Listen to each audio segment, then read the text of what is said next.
The day my parents died, my world shattered. The day after the funeral, my sister celebrated. My name is Hannah, I'm 34 years old, and my older sister, Melissa, has always believed she deserved more than everyone else. Growing up, Melissa was charming, confident, and incredibly manipulative. She knew exactly what to say to get what she wanted. My parents loved us both, but Melissa constantly demanded attention. If I got an A, she'd complain that no one appreciated her artistic talent. If I won an award, she'd suddenly have an emotional crisis. Everything always became about Melissa. When our father developed Parkinson's disease 5 years ago, I moved back home to help.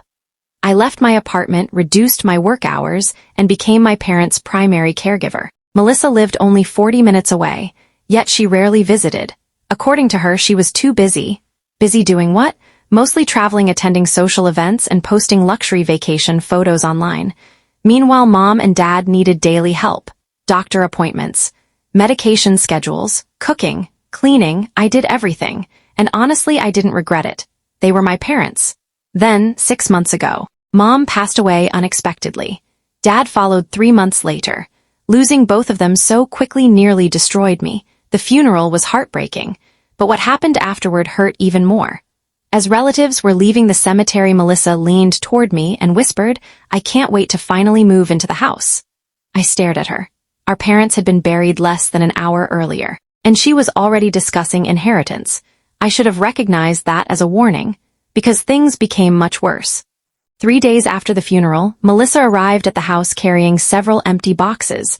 I was sitting in the kitchen sorting through my parents' photographs. Without even saying hello, she announced, "I've already spoken with a realtor." I looked up. "What?" "The house should sell quickly," she said casually. "Property values have increased significantly." I was confused. "We haven't even met with the attorney yet." Melissa smiled. "Oh, please, everyone knows Mom and Dad left everything to me." My stomach sank. "You know something I don't?" She crossed her arms. "Mom told me years ago that I would inherit the house." I didn't respond. Mostly because I genuinely didn't care about money. I had moved home to care for my parents because I loved them, not because I expected a reward. Still, Melissa's certainty felt strange. Then she walked upstairs. An hour later, she returned carrying 2 suitcases, my suitcases. She placed them beside the front door. "You should probably start packing," she said. I couldn't believe it. "Melissa, this is still my home." "Not for long." I stood. "We don't even know what's in the will." She laughed. "I do." Then she lowered her voice. "Honestly, Hannah, Mom always felt guilty that you wasted your life taking care of them. She wanted you to move on." That comment hurt, because it sounded nothing like my mother. I said nothing. Instead, I waited for the official reading. And 5 days later, Melissa's confidence completely disappeared. Our parents' attorney, Mr. Whitmore, had represented my family for over 20 years. The will reading took place in his office. Melissa arrived wearing designer clothes and carrying a notebook. She looked excited. I looked exhausted. After offering condolences, Mr. Whitmore opened a large folder.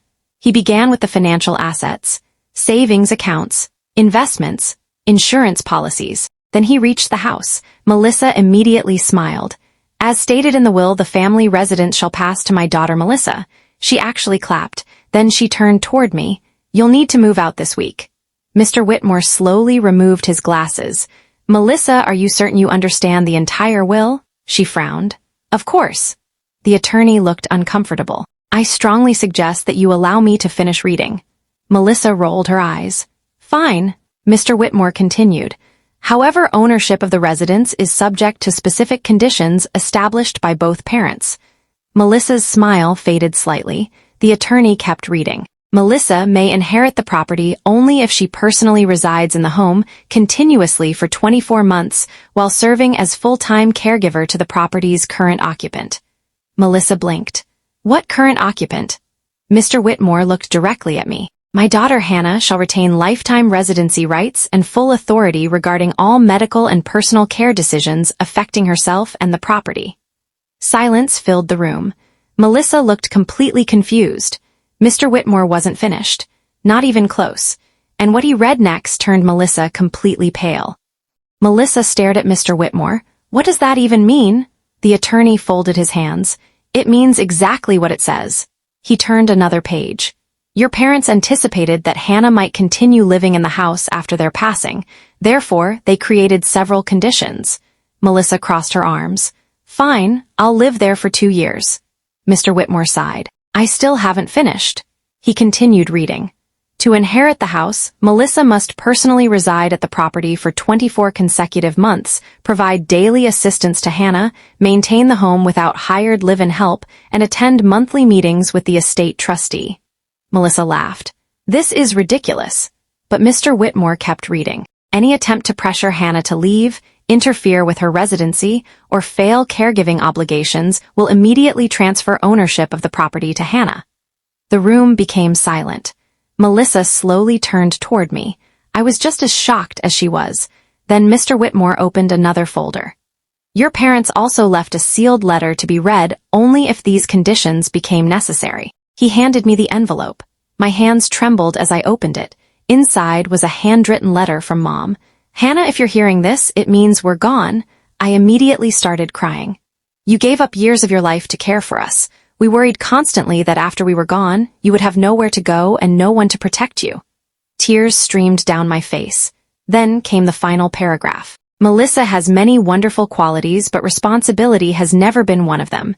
If she truly wants this house, she must first learn what love and sacrifice look like. I looked up. Melissa wasn't angry. She looked humiliated.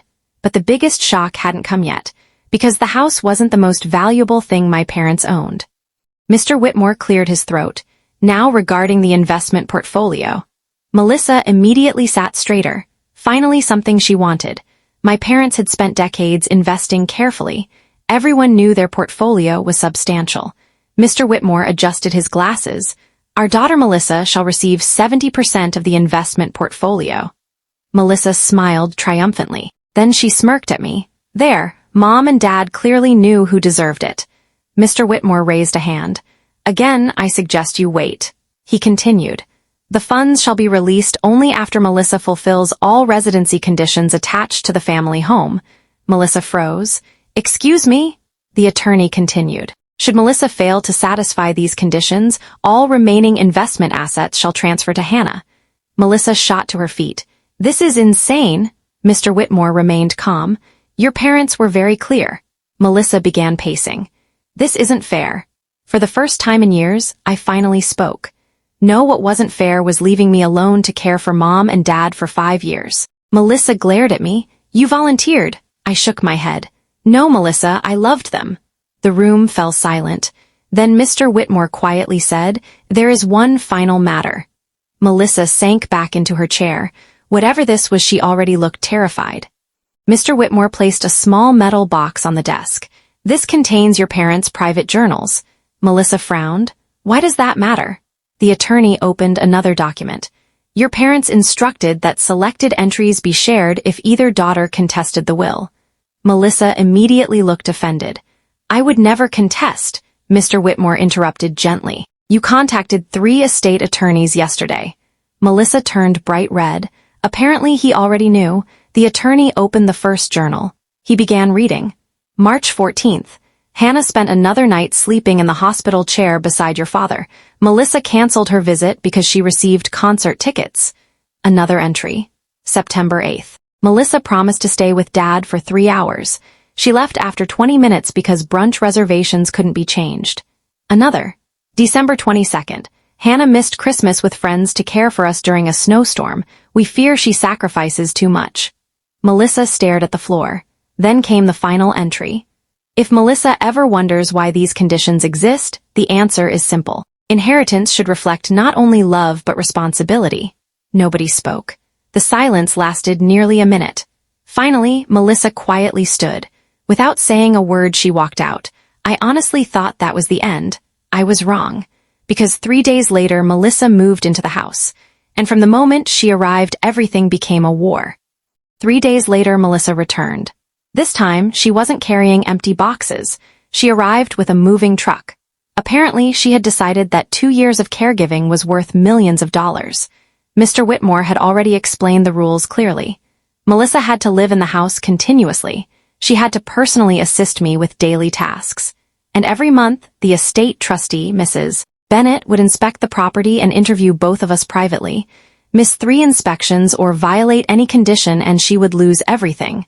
The first week was awkward, very awkward. Melissa tried to act like the perfect daughter. She cooked dinner, cleaned the kitchen, even asked if I needed anything. It felt surreal, but old habits die hard. By week 2, cracks began to appear. One morning, I found Melissa yelling on the phone. "I can't believe Mom and Dad did this to me," she shouted. "I'm basically trapped in this house." The moment she saw me, she immediately smiled. "Coffee?" I said nothing. Then came the first inspection. Mrs. Bennett arrived exactly at 10 o'clock. She interviewed us separately. Melissa claimed things were wonderful. When it was my turn, I simply told the truth. "Melissa has been helpful, but she's clearly unhappy." Mrs. Bennett made notes, nothing more. After the inspector left, Melissa exploded. "Why couldn't you just say everything was perfect?" I looked at her calmly. "Because it wouldn't be true." That night, Melissa didn't speak to me, and the next morning things became much worse. I woke up at 6. The house was unusually quiet. Too quiet. When I went downstairs, I immediately noticed something. Melissa was gone, so was her car. At first, I wasn't worried. Then I saw the note on the kitchen counter. "Gone for a girls' weekend. Back Sunday." I stared at it. Today was Friday. According to the will, Melissa was required to reside continuously in the house and personally provide daily assistance. Leaving for an entire weekend clearly violated the agreement. I immediately called Mr. Whitmore. He asked only one question. "Did she notify the trustee in advance?" "No. Please photograph the note and email it to me." I did. Melissa returned Sunday evening. She walked through the front door smiling. That smile vanished when she saw Mr. Whitmore and Mrs. Bennett sitting in the living room. "What are they doing here?" Mrs. Bennett spoke first. "You left the property for 48 hours without authorization." Melissa looked at me. "You told on me." I remained calm. I reported facts. Melissa turned pale. Mr. Whitmore explained that because this was her first violation, she would receive an official warning. A second major violation would trigger immediate review. A third, everything would transfer to me. Melissa was furious. For the next month, she barely spoke to me. But then something unexpected happened. One rainy Tuesday evening, Melissa found something hidden in Dad's workshop, and it changed everything. Dad's workshop sat behind the house. Neither of us had entered it since his death. One afternoon, heavy rain caused part of the roof to leak. Melissa reluctantly offered to help me move some boxes. As we cleaned, she discovered a locked cabinet. Attached to it was a note. "For my daughters, open together." We looked at each other. Neither of us spoke.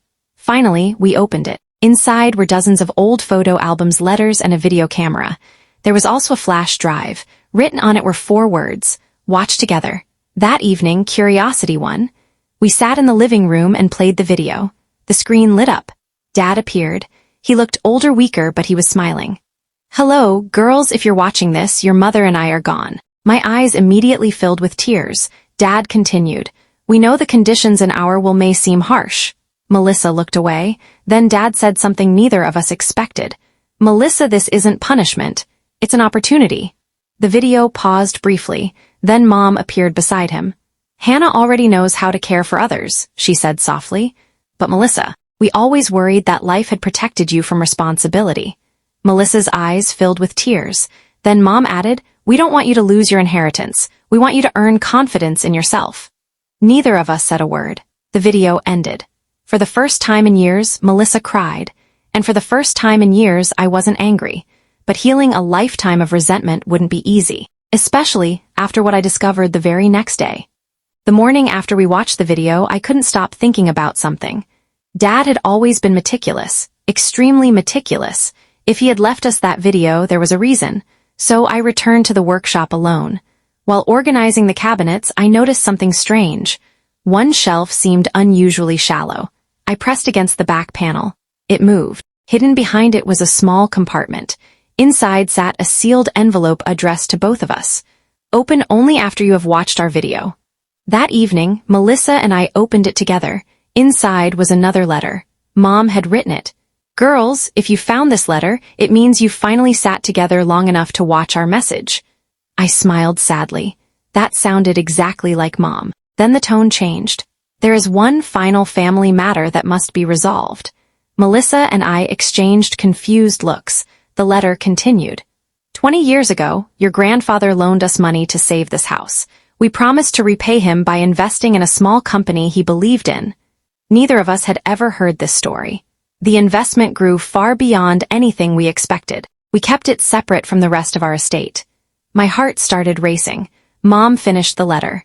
The account and all related documents are stored in Safe Deposit Box 118 at First National Bank.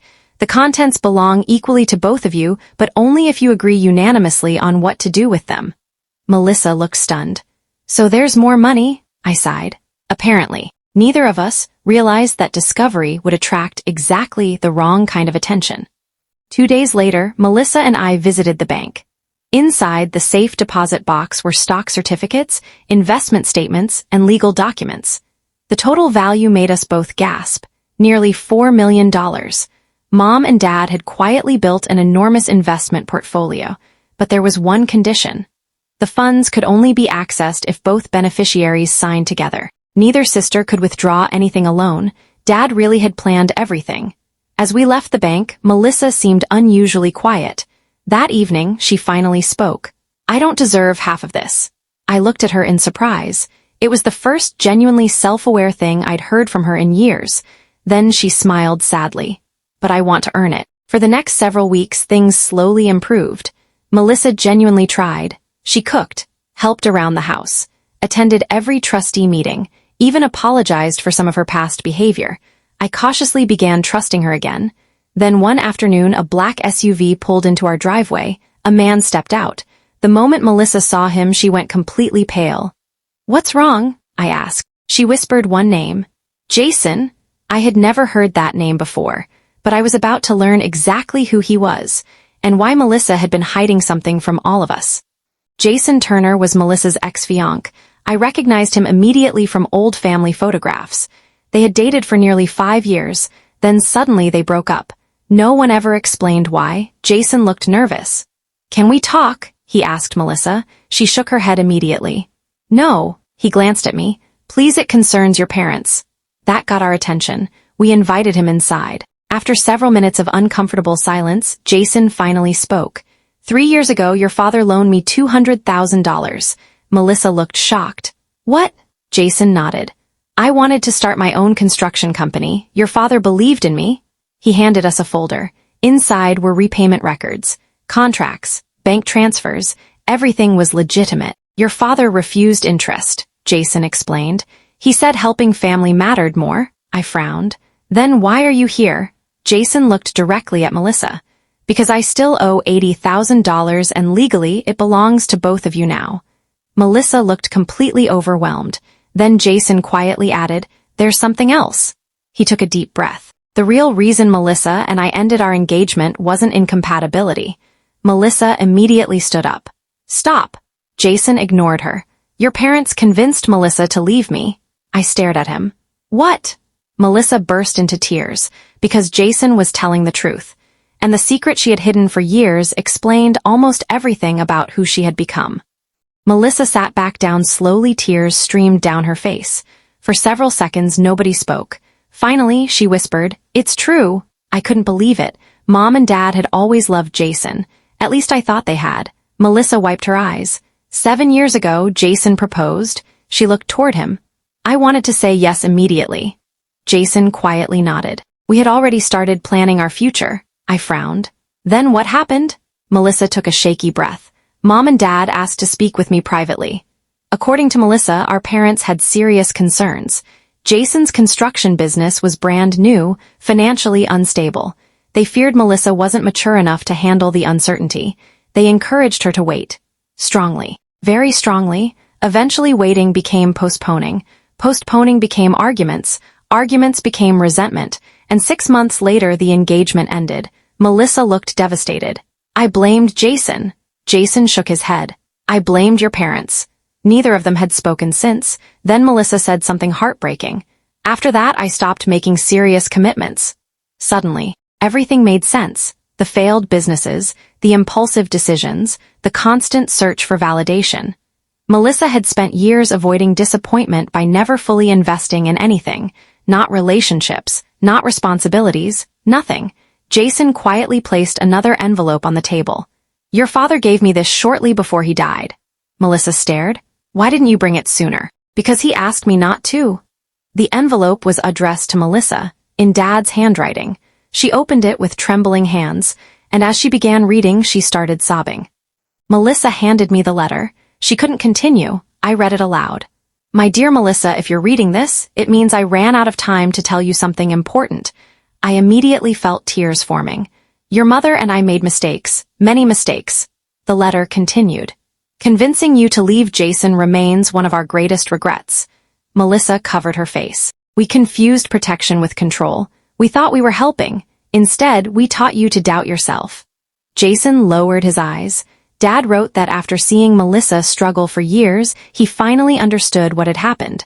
They had unintentionally broken her confidence. Responsibility cannot be forced. Confidence cannot be controlled. People must be allowed to fail, love, and choose for themselves. The final paragraph changed everything. If life gives you another chance, take it. Nobody spoke. After several minutes, Melissa quietly turned toward Jason. I'm sorry. Jason smiled sadly. So am I. For the first time in years, Melissa looked hopeful, truly hopeful. Over the next few months, Jason began visiting regularly. Slowly, carefully, their friendship returned, and something else happened. Melissa stopped counting days. She stopped talking about inheritance. She simply lived. The woman who had once celebrated our parents' deaths for money was finally becoming someone entirely different, but the biggest surprise still hadn't come. Exactly 24 months after moving in, Melissa completed every condition of the will. Not perfectly. There had been arguments, mistakes, setbacks, but she finished. Mrs. Bennet held the final review meeting in our living room. Afterward, she smiled. Congratulations, Melissa. You have fulfilled every requirement. Legally, the house and 70% of the investments became hers. 5 years earlier, she would have celebrated. Instead, Melissa looked at me. Then she said something shocking. I don't want the house alone. I blinked. What? Melissa smiled. Hannah, this has been your home for years. Mom and Dad wanted us to rebuild our relationship, and we did. A week later, Melissa transferred half of the house ownership to me voluntarily. No conditions, no contracts, just trust. As for the hidden $4 million account, we used part of it to create the Alina and James Caregiver Foundation in our parents' honor. The foundation helps family caregivers who sacrifice careers and income while caring for loved ones. Jason eventually proposed again. This time, Melissa said yes immediately. Last month, at their wedding, she gave a toast. She looked directly at me and said, "Growing up, I thought inheritance meant receiving something." She smiled through tears. Now I know real inheritance is becoming the person your loved ones always believed you could be. The sister who once tried to throw me out of my own home became my closest friend. And somehow I think Mom and Dad knew that would happen all along.